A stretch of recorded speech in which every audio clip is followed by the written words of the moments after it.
think you're up to now 17-1 against NFC teams. Is there any way to explain that? Bro, we're playing football.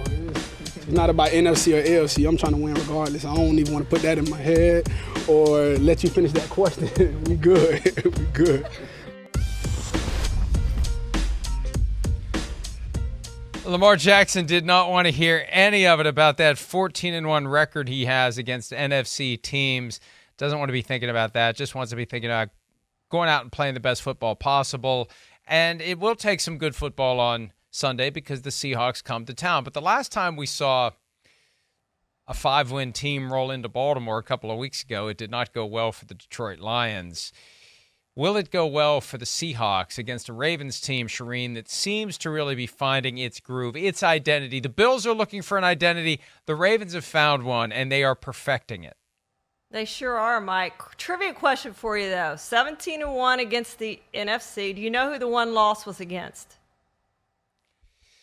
Wow. I had to look it up. I'm not going to lie. Must be the Cowboys.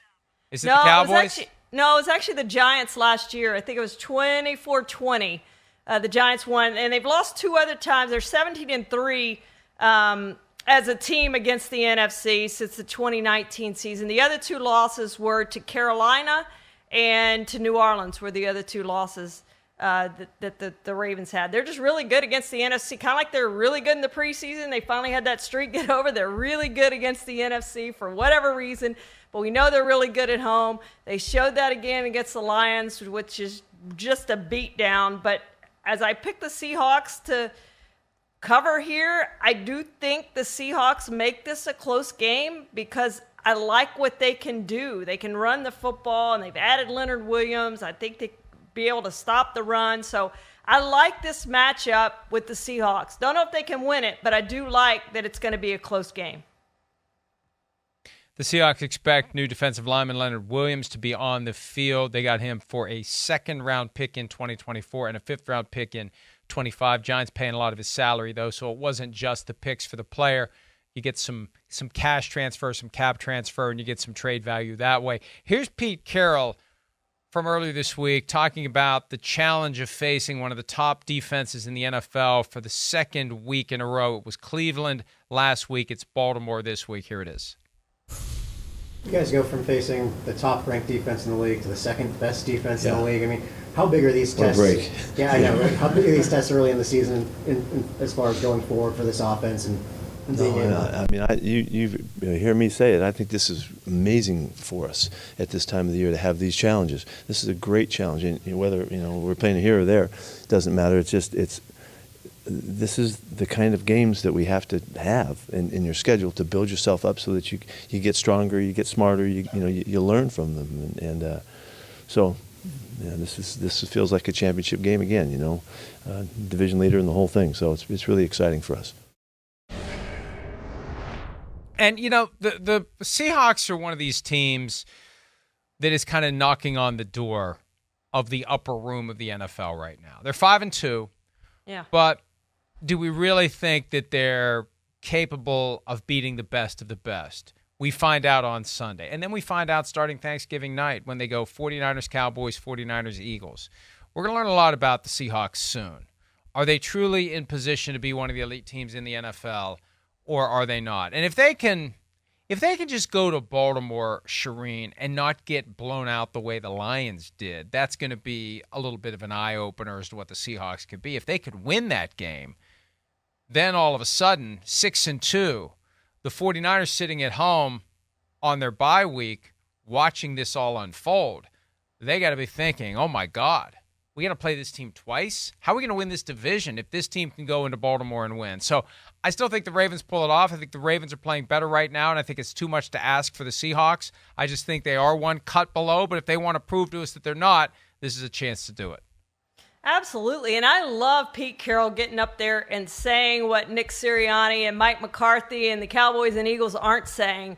It's a huge game, just like the Cowboys-Eagles is a huge game. It is a measuring stick, and this is a measuring stick for the Seahawks. How are they going to hold up in Baltimore on the road? This is what you're going to have to do in the postseason. These are the type of games that you have to win. So this gets you ready for that. I love what Pete Carroll says. So this will get the Seahawks ready. They will have a measuring stick of exactly where they are. So, I think this is really good for the Seahawks. I'm with you. If they just go in there and get down to a last series, and whether they make the play or not to win the game or not, I think that's going to tell us a lot about the Seahawks. This is a team ready to contend in the NFC. Maybe not the AFC, but ready to contend in the NFC, because they can contend in the NFC with where the NFC is right now.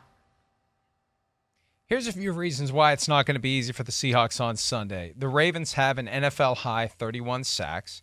Geno Stone leads the league with 5 interceptions. And Geno Smith has 3 straight games with multiple turnovers. And I know that Geno Smith is playing at a high level. And I know they gave him the big contract. But the reality is the contract for Geno Smith is a 1-year deal, and they can rip it up after this year. At some point,